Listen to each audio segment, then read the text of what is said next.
അത് വളരെ പ്രധാനപ്പെട്ടത് തന്നെയാണ്. ശ്രീ പന്നിൻ്റെ വിധനൻ, എം വി രാഘവനുമായി ബന്ധപ്പെട്ട നല്ല ഓർമ്മകൾ പങ്കുവെക്കണമെന്ന് താങ്കൾക്ക് തീർച്ചയായും ആഗ്രഹമുണ്ടാവും. പക്ഷേ അദ്ദേഹത്തോട് നീതി പുലർത്തുമ്പോൾ ചരിത്രത്തോട് നീതി പുലർത്തുന്നത് എങ്ങനെ എന്ന ചോദ്യത്തിൽ നിന്ന് ഈ ഒരു രാഷ്ട്രീയ വിശകലന ചർച്ചയിലേക്ക് കൂടി പോകാതെ നിവൃത്തിയില്ലാത്തതിനാലാണ് ഈ ചർച്ച വേണ്ടി വരുന്നത്. അപ്പോൾ ഈ സാഹചര്യത്തിൽ എം വി ആറിൻ്റെ രാഷ്ട്രീയം, അന്ന് CPM എടുത്ത നിലപാട്, അത് വീണ്ടും വീണ്ടും ചർച്ചയ്ക്ക് വിധേയമാക്കാൻ നിർബന്ധിതരാകുന്നത് അതുകൊണ്ടാണ്. പ്രത്യേകിച്ച് പാർട്ടിയിൽ നിന്ന് പോയ MVRനെതിരെ CPM നടത്തിയ മറ്റു തരത്തിലുള്ള ആക്രമണങ്ങൾ കൂടി കേരള ചരിത്രത്തിൻ്റെ ഭാഗമാണ്.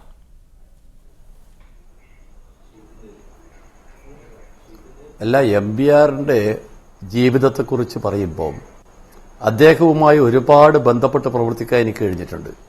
ഞങ്ങൾ ഒരുമിച്ച് ഒരു ജാഥയിൽ പോലും പങ്കെടുത്തിട്ടുണ്ട്. നടന്നുകൊണ്ടുള്ള ജാഥയായിരുന്നു. കാസർഗോഡ് നിന്ന് പുറപ്പെട്ട ആ ജാഥ കോഴിക്കോട് വരെ പോയ ജാഥയായിരുന്നു.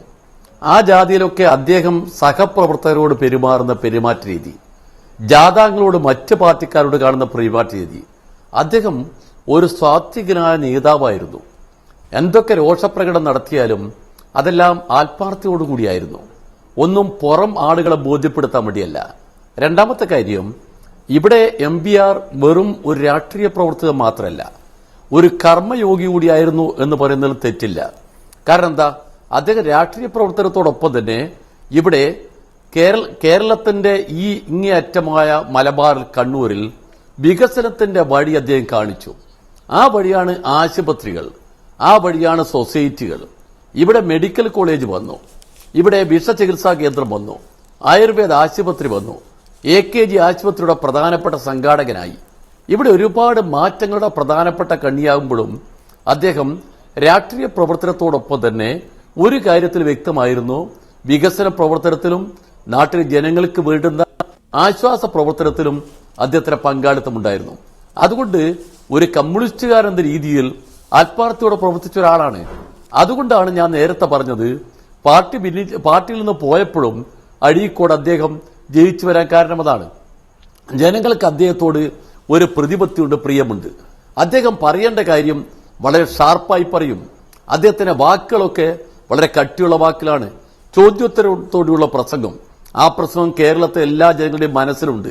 അങ്ങനെ ഒരു പോരാളിയെപ്പോലെ, ഒരു യോദ്ധാവിനെ പോലെ, വിപ്ലവകാരിയെപ്പോലെ, ഒരു കർമ്മയോഗിയെപ്പോലെ രാഷ്ട്രീയ രംഗത്ത് പ്രവർത്തിച്ച ഒരു വലിയ മനുഷ്യരാണ് നമ്മൾ വേർപിരിച്ചത്. നമുക്ക് പഴയ കാര്യങ്ങളിലെ ചർച്ചകൾക്കും ഒരുപാട് പോകാതെ ഇത് മാത്രം കാണാം, അദ്ദേഹത്തിന്റെ നല്ല പ്രവർത്തനങ്ങൾ. ആ പ്രവർത്തനങ്ങൾ, അദ്ദേഹത്തിന്റെ കേരളത്തിൽ നടത്തിയ സംഭാവനകൾ, ആ സംഭാവനകളാണ് നമ്മളിവിടെ പ്രധാനമായും ചർച്ച ചെയ്യുന്നത്. പാർട്ടിയിൽ ഉണ്ടായ കാര്യങ്ങളെക്കുറിച്ചുള്ള ചർച്ചയിലേക്ക് ഞാനിപ്പോഴില്ല. കാരണം ഇപ്പോഴും തന്നെ നമ്മുടെ നാട്ടിൽ വലിയ ചർച്ച 87 മുന്നണി വീണ്ടും കൊണ്ടുവന്നാൽ എന്താണെന്നാണ്. കാരണം ജാതിമത പാർട്ടികളുടെ ആധിക്യം നമ്മളെ കേരള രാഷ്ട്രീയത്തെ കാര്യമായി സ്വാധീനിക്കുന്ന ഒരു ഘട്ടത്തിലാണ് അദ്ദേഹത്തിന്റെ വേർപാട്. അദ്ദേഹം അവസാനമായി എനിക്ക് ഓർമ്മയുണ്ട്, ഞാൻ അദ്ദേഹത്തെ കണ്ടപ്പം ഒരുപാട് സമയം സംസാരിച്ചിരുന്നു രാഷ്ട്രീയ കാര്യങ്ങൾ. രാജ്യത്തിലാകമാനം ഒരു ലെഫ്റ്റിന്റെ വളർച്ച അദ്ദേഹം കണ്ടിരുന്നു. BJP പോലുള്ള പാർട്ടികൾ രാജ്യത്തിന് അധികാരത്തിൽ വരരുതെന്ന് അദ്ദേഹം ആത്മാർത്ഥമായി ആഗ്രഹിച്ചതാണ്.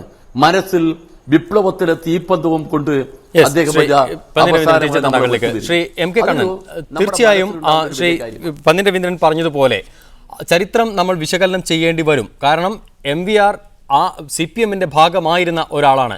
അദ്ദേഹം പിന്നീട് UDFലേക്ക് പോയി. ഇതിൽ ഇന്ന് തന്നെ ദേശാഭിമാനിയിൽ അദ്ദേഹത്തെ അനുസ്മരിച്ചുകൊണ്ട് MV ഗോവിന്ദൻ എഴുതിയ ഒരു ലേഖനം കണ്ടു, വ്യക്തിത്വത്തിലെ കറുപ്പും വെളുപ്പും എന്ന രീതിയിൽ.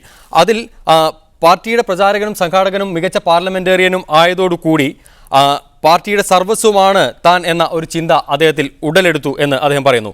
ഇവിടെ നിന്നാണ് പാർട്ടി വിരുദ്ധതയുടെ തുടക്കം MVRൽ ഉണ്ടാകുന്നത് എന്നും അദ്ദേഹം വിലയിരുത്തുന്നു. അങ്ങനെ അധികാരത്തിലേക്കുള്ള കുറുക്കുവഴി പാർട്ടി തള്ളിയത് അദ്ദേഹത്തിന് ദഹിച്ചില്ല എന്നും ആ ലേഖനത്തിൽ വിലയിരുത്തുന്നു. MVRനെ കുറിച്ച് വിലയിരുത്തുമ്പോൾ CPMകാരെങ്കിലും ആ കറുപ്പും വെളുപ്പും വിശകലനം ചെയ്തിരിക്കും. എങ്ങനെയാണ് അതിനെ വേർതിരിച്ചെടുക്കേണ്ടത്? ഈ കഴിഞ്ഞ കാര്യങ്ങളൊന്നും വിശകലനം ചെയ്ത് പോകേണ്ട ഒരു കാര്യമില്ല. ഒന്ന്, അദ്ദേഹം നമ്മളിന്ന് വേർപിരിഞ്ഞു. അദ്ദേഹത്തിൻ്റെ കഴിവ്, അദ്ദേഹത്തിന് ജനങ്ങളോടുള്ള സ്നേഹം, അദ്ദേഹത്തിന് തൊഴിലാളികളോടും പാവപ്പെട്ടവരോടുള്ള അദ്ദേഹത്തിൻ്റെ അഭികാമ്യം, കേരളത്തിൻ്റെ വികസനത്തിലെ അദ്ദേഹത്തിൻ്റെ സംഭാവന, ഈ കാര്യങ്ങളാണ് നമ്മളിപ്പോൾ വിശകലനം ചെയ്യേണ്ടത്. ഒരു കാര്യം മനസ്സിലാക്കണം, MV രാഘവനെ അന്ന് CPM പുറത്താക്കിയ രാഷ്ട്രീയ സാഹചര്യം ഇന്ന് കേരളത്തിലില്ല. ഇന്നായിരുന്നെങ്കിൽ എൻ്റെ അഭിപ്രായം MP രാഘവനെ പുറത്താക്കുമായിരുന്നില്ല. നമുക്കറിയാലോ, ഇന്ന് എത്രയോ അങ്ങനെയൊക്കെ ആണെങ്കിൽ എത്രയോ ആളുകൾ ഇപ്പോൾ പുറത്താക്കണം. അന്നത്തെ ഒരു പ്രത്യേക സാഹചര്യമാണ് അന്ന് നിലനിന്നത്. ഇന്ന് ആണെങ്കിൽ ആ സ്ഥിതി ഒരിക്കലും ഉണ്ടാവുമെന്ന് ഞാൻ വിശ്വസിക്കുന്നില്ല.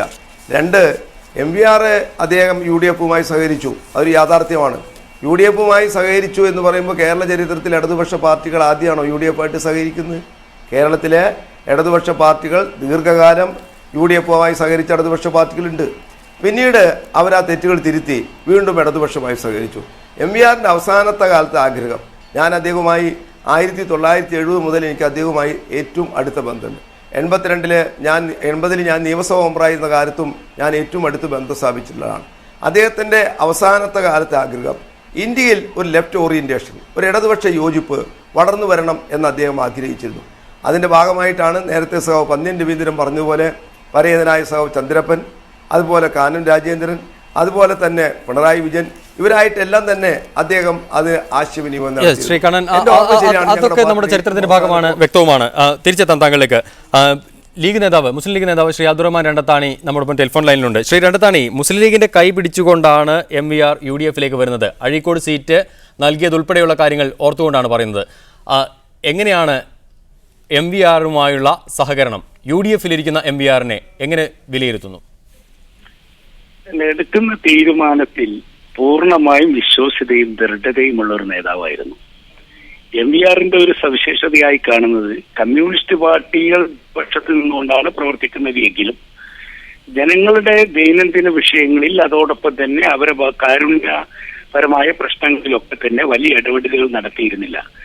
സത്യത്തിൽ പരിയാരം മെഡിക്കൽ കോളേജും അതുപോലെ തന്നെ AKG ആശുപത്രിയും ഇങ്ങനെ ജീവകാരുണ്യ പ്രവർത്തന രംഗത്ത് കൂടി രാഷ്ട്രീയ പ്രസ്ഥാനങ്ങൾക്കൊരു ഇടമുണ്ട് എന്ന് കാണിച്ചു കൊടുക്കുന്നതിൽ MV രാഘവൻ ഒരു വലിയ വിജയമായിരുന്നു. അതുകൊണ്ടായിരിക്കാം ജനപക്ഷത്തിൽ നിന്നെടുത്ത അദ്ദേഹത്തിന്റെ തീരുമാനങ്ങൾ, ആ തീരുമാനങ്ങളെ കേരളീയ സമൂഹം ഇഷ്ടപ്പെട്ടിരുന്നു. അദ്ദേഹം അതത് കാലഘട്ടത്തിലെ രാഷ്ട്രീയ ലാഭം നോക്കിയായിരുന്നില്ല, മറിച്ച് സ്ഥായി ആയിക്കൊണ്ട് അദ്ദേഹം നിൽക്കുന്നത് എപ്പോഴും രാജ്യത്തിലെ ന്യൂനപക്ഷ ജനവിഭാഗത്തിന്റെ താല്പര്യങ്ങളോടൊപ്പം അദ്ദേഹം നിന്നിട്ടുണ്ട്. കാരണം അതൊരു ഇടതുപക്ഷ ചിന്താഗതിയുടെ ഭാഗമാണ് എന്നുള്ള അദ്ദേഹത്തിന്റെ അടിയുറച്ച വിശ്വാസമായിരുന്നു അത്. അതുകൊണ്ടായിരുന്നു MV രാഘവൻ അന്ന് ഐക്യജനാധിപത്യ മുന്നണി വന്നപ്പോൾ മുസ്ലിം ലീഗ് പാർട്ടി അവരുടെ സമുന്നതനായ നേതാവ് സ്ഥാനാർത്ഥിയായി പ്രഖ്യാപിച്ചൊരു അദ്ദേഹത്തെ മാറ്റി MV രാഘവനെ കൊണ്ടുവന്ന് കേരള രാഷ്ട്രീയത്തിൽ അദ്ദേഹത്തിന് ഇടം നൽകുകയും അതുവഴി ഒരു മന്ത്രിസ്ഥാനത്ത് എത്തുകയും അദ്ദേഹം കേരളത്തിന്റെ സഹകരണ മേഖലയിലൊക്കെ വളരെ വിപ്ലവകരമായ അത് അന്നത്തെ ഒരു രാഷ്ട്രീയപരമായ ആവശ്യമായിരുന്നു UDF-ന്റേതെങ്കിൽ 2011 ആയപ്പോഴത്തേക്കും ആ സ്ഥിതി മാറുന്നതും കേരളം കണ്ടു. അല്ല, 2011 ആകുമ്പോഴേക്കും മാറുന്നു എന്നല്ല, പിന്നെ അദ്ദേഹത്തിന് സ്വാഭാവികമായും ഏതൊരാൾക്കും ഉണ്ടാകുന്ന മാനസികമായ ഒരു അവസ്ഥയുണ്ട്. അദ്ദേഹം തന്റെ കുഞ്ഞിനെ പോലെ അദ്ദേഹം പാലൂട്ടി തേനൂട്ടി വളർത്തിയ ഒരു സഹകരണ സ്ഥാപനം വരെ ഒരുപക്ഷെ അധികാരത്തിന്റെ മുഷ്ക് കൊണ്ട് തന്നെ തനിക്ക് നഷ്ടപ്പെടുമ്പോഴുണ്ടാകുന്ന ഒരു മാനസിക ആഘാതം സത്യത്തിൽ MVR-ന് ഉണ്ടായിരുന്നു എന്ന യാഥാർത്ഥ്യത്തെ നമുക്ക് വിസ്മരിക്കാൻ കഴിയില്ല. അതെ, അത് UDF-നോടുള്ള ഒരു അമർഷമായും അല്ലെങ്കിൽ ഒരു പ്രതിഷേധമായും രൂപപ്പെടുകയും ചെയ്തിരുന്നു. MVR-ന് UDF-നോടുള്ള പ്രതിഷേധമായിട്ടല്ല അത് മാറിയത്. അന്ന് MVR-ന് ഉണ്ടായിരുന്നത് UDF-നോടുള്ള പ്രതിഷേധം എന്ന ഘട്ടത്തിലേക്ക് MVR എത്തുന്ന ഒരു സാഹചര്യം അദ്ദേഹത്തിന്റെ അവസാന ഘട്ടങ്ങളിലാണ്. അദ്ദേഹം നിൽക്കുന്ന ഒരു ഘട്ടം എന്ന് പറയുന്നത് തനിക്ക് തന്റെ പ്രദേശത്ത് തന്നെ അദ്ദേഹത്തിന്റെ ജീവിതകാലം മുഴുവൻ അദ്ദേഹം വളരെയേറെ കഠിനാധ്വാനം ചെയ്തുണ്ടാക്കിയ ജീവകാരുണ്യ പ്രവർത്തനങ്ങളുടെയും ഒക്കെ ഒരു വ്യക്തമായ ഒരു സ്മാരകം പോലെ നിലനിർത്തി പോകുന്നത് തന്റെ കൈപ്പിടിയിൽ നിന്ന് പോലും നഷ്ടപ്പെടുന്ന വളരെ വേദനിക്കുന്ന ചില ഘട്ടങ്ങളിൽ അദ്ദേഹത്തിനുണ്ടായി. സത്യത്തിൽ MVR എന്ന് പറയുന്ന ഒരു മനുഷ്യനെ ഇങ്ങനെ ഒരു ജീവിതാവസ്ഥയിലേക്ക് ഉണ്ടാക്കിയെടുത്തതിന് പിന്നിൽ പ്രവർത്തിച്ച ചില രാഷ്ട്രീയ വികാരങ്ങളുണ്ട്. അത് കേരളീയ സമൂഹം ചർച്ച ചെയ്യപ്പെടേണ്ടതാണ്. വളരെ നന്ദി ശ്രീ അബ്ദുറഹ്മാൻ രണ്ടത്താണി. ശ്രീ SR ശക്തിധരൻ, MVR-ന്റെ അടുപ്പമുള്ള ഒരുപാട് അനുഭവങ്ങൾ താങ്കൾ പറയാൻ ശ്രമിച്ചു ആദ്യം മുതൽക്ക് തന്നെ. അത് പലപ്പോഴും വൈകാരികമായ മുഹൂർത്തങ്ങൾ പോലും ഉണ്ടാവും താങ്കളെ സംബന്ധിച്ചിടത്തോളം അടുത്തറിയാവുന്ന ഒരാളെന്ന നിലയ്ക്ക്. പിന്നീട് നമ്മൾ MVR-ന്റെ ശക്തനായ ഒരു നേതാവിന് പിന്നീട് എന്ത് സംഭവിച്ചു, രാഷ്ട്രീയപരമായി അദ്ദേഹം എവിടെ നിന്നു, അതിൽ CPM-നുള്ള പങ്ക് എന്ത് തുടങ്ങിയ കാര്യങ്ങൾ ഇന്നത്തെ ദിവസം ചർച്ച ചെയ്യാതെ പോകുന്നത് ശരിയല്ല എന്ന തോന്നൽ കൊണ്ട് മാത്രമാണ് വൈകാരികമായ കാര്യങ്ങളൊക്കെ മാറ്റിവെച്ചുകൊണ്ട് ഈ ചർച്ചയിലേക്ക് പോകാൻ നിർബന്ധിതമാകുന്നത്. അങ്ങനെ വരുമ്പോൾ MVR-നോട് കൂടുതൽ നീതി പുലർത്താനുള്ള ബാധ്യത CPM-ന് ഉണ്ടായിരുന്നുവോ? അത് എങ്ങനെയാണ് ചെയ്യേണ്ടിയിരുന്നത്? ഇവിടെ രണ്ടു കൂട്ടർക്കും പറ്റിയ തെറ്റെന്താണ്?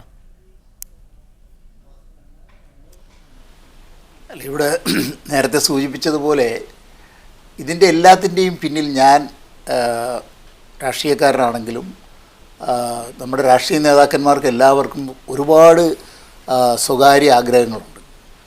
അത് അവർ ചിലപ്പോൾ അവരുടെ വിനയം കൊണ്ടോ അല്ലെങ്കിൽ അവരുടെ വ്യക്തിത്വം കൊണ്ടോ അവരതൊന്നും പരസ്യമായി പ്രകടിപ്പിക്കില്ലെങ്കിൽ പോലും ചില സ്ഥാനങ്ങൾ പാർലമെൻ്ററി ഡെമോക്രസിയിൽ തങ്ങൾക്കും വേണമെന്ന് ആഗ്രഹിക്കുന്നവരാണ് മിക്കവാറും രാഷ്ട്രീയ നേതാക്കന്മാർ എന്നാണ് ഞാൻ അടുത്ത എല്ലാവരുമായിട്ട് ഇടപഴകിയിട്ടുള്ള ഒരാളെന്നുള്ളതിൽ എനിക്ക് ബോധ്യപ്പെട്ടിട്ടുള്ളത്.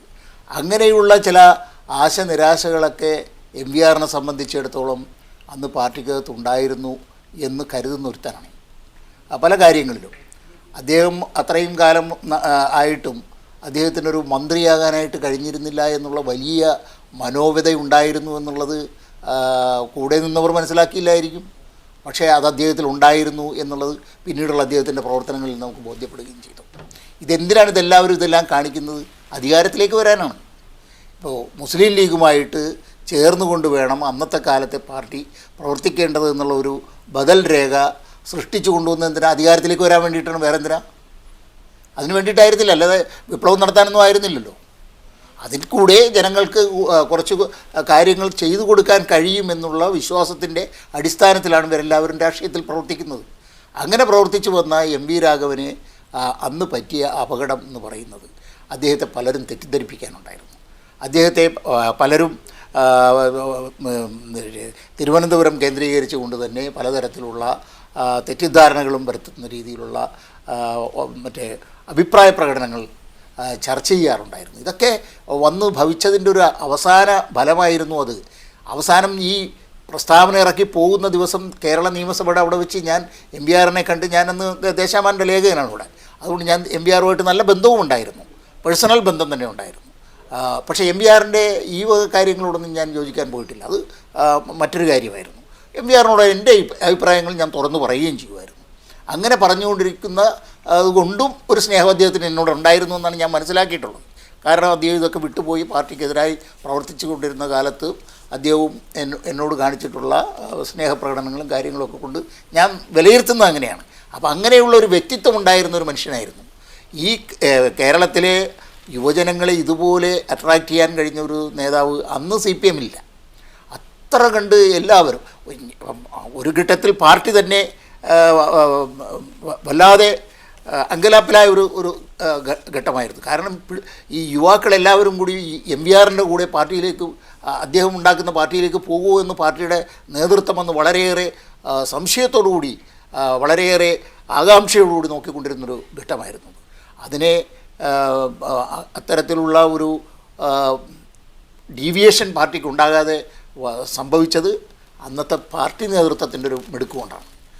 EMSനെ പോലുള്ള ആളുകൾ, അതുപോലെ CH കണാരനെ പോലുള്ള ആളുകൾ, ഇവരൊക്കെ അഴീക്കോടൻ രാഘവനെ പോലുള്ള ആളുകൾ, ഇവരൊക്കെ അന്ന് വളരെ ബുദ്ധിമുട്ടി ഈ യുവാക്കന്മാരെ പാർട്ടിയിൽ പിടിച്ചു നിർത്തുന്ന കാര്യത്തിൽ വളരെയേറെ പ്രവർത്തനങ്ങൾ നടത്തിയതിൻ്റെ ഫലമായിട്ടാണ് MVRനെ ഒരു വലിയ ഷിഫ്റ്റ് പാർട്ടിയിൽ നിന്നുണ്ടാക്കാൻ കഴിയാതെ പോയത് എന്നുള്ളത് ഒരു വസ്തുതയാണ്.